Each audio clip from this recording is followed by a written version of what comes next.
여러분 안녕하세요. 열린문 플래너 1문 읽답 시간이 돌아왔습니다. 자, 그러면 오늘의 질문을 같이 한번 살펴봅시다. 오늘은 일간 계획표의 가운데 플래닝 부분 어떻게 작성할지 막막해요 이런 내용이거든요. 우리 저번 시간에 했던 거 일간 계획표의 윗부분 작성하는 법에 대해서 얘기했잖아요.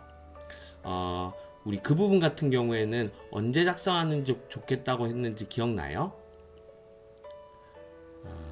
그거 같은 경우에는 아침에 일어나서 눈 뜨자마자 쓰는 게 좋겠다 이런 얘기를 했었어요. 자, 오늘 써야 될 부분에 대해서도 그러면 같이 한번 살펴봅시다. 일간 플래닝의 가운데 부분은 오늘 하루도 알차게 라는 이름으로 되어 있어요. 그래서 오늘 하루도 알차게 보내기 위해서 미리 계획을 세우고 그것을 실천해 나가는 것을 기입하는 부분이거든요. 자, 그러면 우리 구체적으로 내용을 알아보기 전에 이 부분은 언제 써야 될지 한번 생각해 볼까요? 플래너의 맨 윗부분 큐티 부분, 그 부분은 아침에 눈 뜨자마자 쓰는 게 좋겠다. 다른 바쁜 일이 생기기 전에 그때 하는 게 좋아요. 그런데 이 플래닝 가운데 부분도 그 눈 뜨자마자 큐티를 하고 나서 만약에 시간이 된다면 그 부분까지 작성하는 것도 좋을 것 같아요. 그렇지 않으면 본격적으로 여러분들이 공부를 하거나 일과를 시작하기 전에 조용히 하루를 준비할 수 있는 시간이 또 마련이 된다면 그때 하는 것도 괜찮을 것 같아요.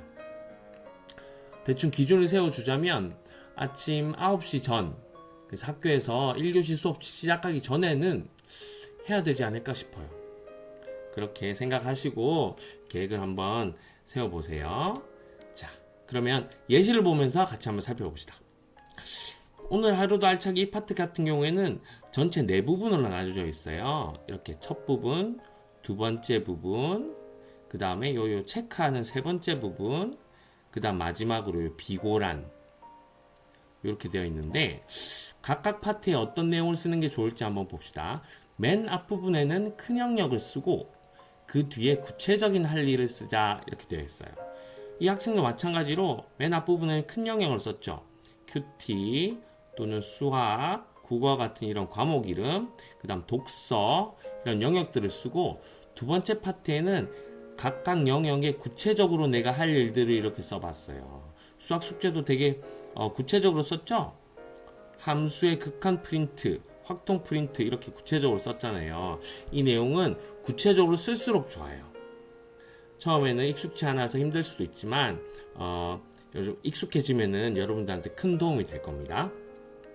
자, 그래서 여기까지 두 파트 이렇게 쓰시고 아침에 이렇게 계획을 세워놓고 요거에 맞춰서 하루 일과를 해 나가는 거예요.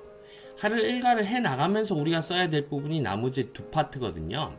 세 번째 파트인 이 부분은 우리가 앞에 우리가 썼던 과업들을 어떻게 수행했는지를 체크를 하는 겁니다. 수행 여부를 체크하는 거예요. 이 학생 같은 경우에는 첫 번째, 두 번째, 세 번째, 네 번째 거는 완벽하게 수행을 했고 다섯 번째 부분은 하다 말았네요. 왜요? 확통 프린트가 너무 어려웠어요. 안 풀어. 교회에 들고 가서 수학쌤한테 물어봐야지 이렇게 다짐을 했군요. 이것도 좋아요. 그리고 마지막 부분은 수행을 못했네요.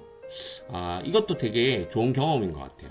여러분들 하루에 자기가 얼마만큼의 학습을 할 수 있는지를 가늠해 보고 그 다음에 계획을 세울 때는 이거를 감안을 해서 수학 학습을 조금 줄이고 다른 과목들 그리고 독서량을 조금 늘리는 것도 좋은 방법이잖아요.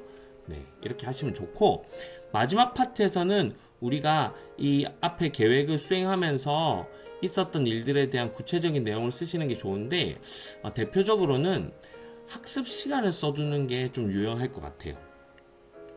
예시를 보면은 처음 큐티 같은 경우에는 9시 10분부터 9시 50분까지 40분 동안 수학 숙제 첫 번째 수학 숙제 같은 경우에는 10시 10분부터 11시까지 50분 동안 이런 식으로 언제 시작 언제 끝 그리고 그때 썼던 시간들 이렇게 써놓으면은 하루 동안에 내가 얼마나 공부를 했는지를 알 수 있거든요. 나중에 다 더하면은 하루 학습량이 나오는 거잖아요. 이런 식으로 쓰면 좋을 것 같아요. 이 학생도 처음부터 이렇게 쓸 수 있었던 건 아니고 시행착오와 노력을 거쳐서 이렇게 한 거니까 여러분도 꾸준히 쓰면 금방 익숙해질 겁니다. 그럼 다른 예시도 같이 한번 볼까요? 이 학생 같은 경우도 방금 설명했던 것처럼 똑같이 다 썼어요. 다 쓰고 했는데 좀 특이한 부분이 뭐냐면 여기 숫자가 이렇게 붙어 있죠. 1, 2, 3, 4가 순서 없이 이렇게 붙어 있잖아요. 이게 뭘 뜻하는 거냐면 각각의 내가 오늘 해야 될 일들을 4개 쓰기는 했지만 그것의 우선순위는 이 순서대로가 아니라는 거예요. 영어를 첫 번째로 하고 두 번째로 독서를 하고 영어 또 하고 그 다음에 국어 공부를 하겠다. 이렇게 숫자로 계획을 세워놓은 거예요. 이것도 되게 중요한 거거든요. 어떤 일이 더 우선순위가 높은가 이런 것까지 여러분들 체크할 수 있으면 더 좋을 것 같아요. 자, 이렇게 쓰시면 되는 겁니다. 찬찬히 해보시고 차차 나아질 거니까 너무 스트레스 받지 마시고 그렇게 하시면 될 것 같아요. 감사합니다. 오늘도 이렇게 마무리할게요. 오늘은 그리고 플래너 쓰시면서 궁금한 점 있거나 나만의 노하우가 생겼을 경우에는 언제든지 우리 제보 받습니다. 목장 담당 교육 목자님께 말씀해 주시면 됩니다. 자, 그럼 다음 주에도 다시 만나요. 안녕.